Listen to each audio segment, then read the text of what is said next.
So I'm noticing that the machine sounds a little bit noisy and a little bit squeaky, a little bit more than I want to hear it. So we're going to take a minute and we'll open up the machine, give it a little bit of oil, and then see how it sounds after that. It's just a little bit noisy right now, a little bit squeaky.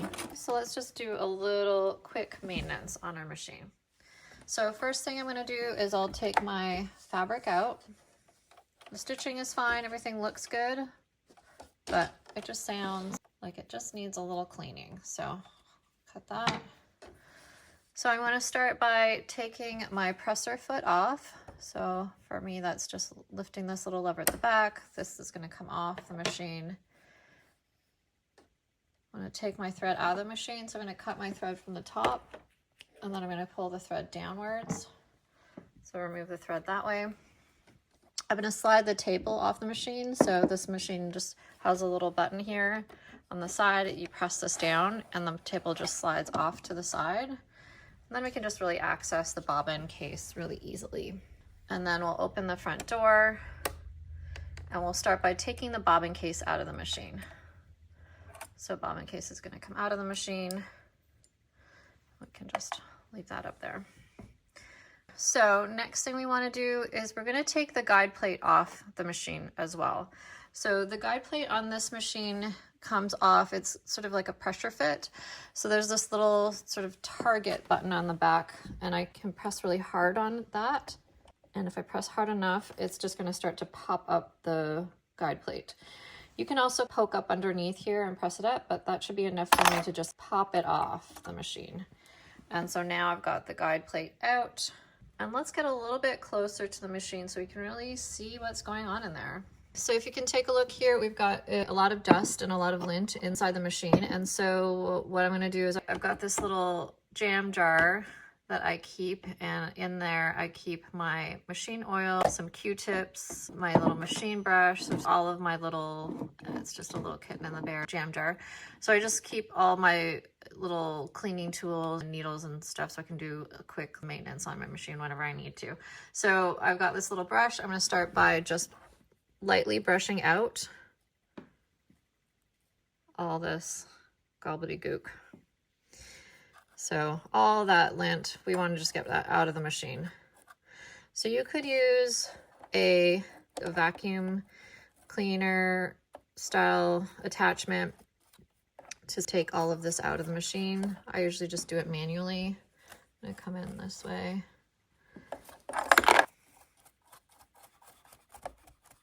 What you don't want to ever do is you don't ever want to use canned air. You want to just really get this out. You can see it's quite linty. And then a good place to really pay attention is just sort of in between the feed dogs here. Sometimes the lint actually builds up and it creates almost like a little piece of felt. So I'm just going to really get all that out. If you've got a cloth, you can wipe the machine with a nice soft cloth as well.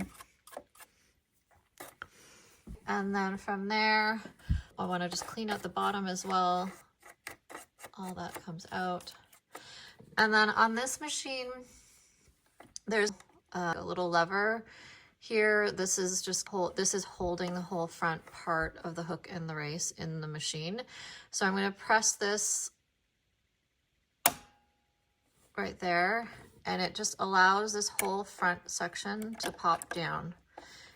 And this comes off the machine. So it's still attached to the machine, but it just sort of flips down. And then this piece in here, this is the hook. This is what actually spins around inside the machine.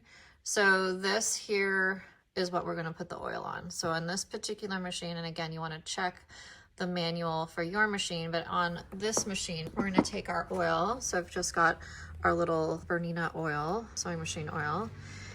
And all I need to do for this machine is I'm just going to put a drop of oil just on this part of the machine, part of the hook. So just like that. And you can see it's starting to roll down the side. So I'm going to then, that's all I need to do, just that one drop. I just need to get this back in the machine. So I usually will tilt this back a little bit so I can see, but it's like a little half moon in there, and then this is the other half of that, and it just sort of slides back into the machine. Oops, Oops, and it should fit fairly nicely. Oops, there you go. So now it's just sort of sitting in there in the right spot. And then I'm just gonna flip the door open, and that's just gonna hold that all back in the machine. And this little clip comes back and holds this in. Now the way to test that everything's back in correctly, put your hand on the hand wheel and just turn your handle forward. So if that moves nicely, there's no catches, it doesn't jam up, then you're good to go. That means everything is good there. And then when this is turning around, this is moving the oil through the machine. So that's how the oil gets distributed inside the machine and lubricates it there. And I know that the oil is moving around. I also keep Q-tips in my little kit there so you can brush off anything that you couldn't get with your brush. If you want to clean anything a little bit extra or get into any spots, really clean that all out with a little Q-tip if you want. So then that's good. So now we have oiled the machine. We've also cleaned out all of the lint, so that's good. We're gonna put everything back together. On this machine, the little guide plate, I usually just put it in on an angle here, just rests against the side, and then you can just press it and it's just gonna pop into place. Your guide plate may be held in place by a little screw. That's pretty common. There might be a little screw here and you're just gonna unscrew it with your little machine screwdriver and then take the plate off. This is just a pressure fit version. So whichever way your machine goes, you can just carefully open that up.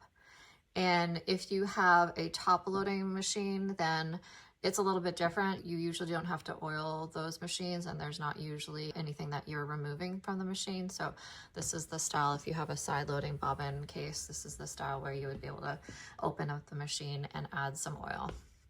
And then when you're oiling your machine and cleaning your machine, it's definitely not a bad idea to also just check your needle, just see if it's time to change that out or if you know how long it's been in your machine. One way that I like to check my needles is I will just do a quick run my fingers over them. So if you've got your sewing machine needle and you run your fingers over them, you shouldn't catch on anything. So if there's any little burr or sharp bits that are coming off the side of the machine, or if the tip doesn't feel like it's pointy, then that's a machine needle that you definitely want to change out. This one I think I've not had in there for too long, so I will put this back in the machine and So I will put this back in the machine and then let's see how it sounds. So sewing machine needle goes all the way in, tighten that with a finger tight screw there, and then I'm gonna put my presser foot back in place. I can load in my bobbin and my bobbin case. So just load my bobbin into the machine and use the thread cutter. There's a thread cutter here on this machine. You can just use that to cut my thread and close the door, and then let some thread the top of the machine, and then we'll do a little sewing test. Come around our needle threader, pull our thread through, and then we want to fish up the bobbin thread. So again, hold this like a fishing tail, turn your hand wheel towards you one time, the needle goes up. As soon as the needle's up at the top, I'm just going to pull my thread, and underneath I've got that little loop I can grab. So now I've got everything threaded there. And I will just slide the table on so that we have the same. Make sure the thread isn't tangling around. And then you don't need a lot of thread tail, so usually just cut it close, use your snips, and then let's see how it sounds. So press your foot down. I'm gonna put my foot on the pedal, and then oh, no squeak, much quieter. So this is just a good sign to really pay attention to how your machine sounds. It tells you when it needs oiling. It definitely starts to get noisier than it should be, and you can see the difference there. I think it's much quieter, a little bit more of a purr, very smooth. It sounds a lot better. And there you go. That is oiling the machine and cleaning out the insides. A really good thing to do every once in a while, and definitely if your machine sounds like it needs it.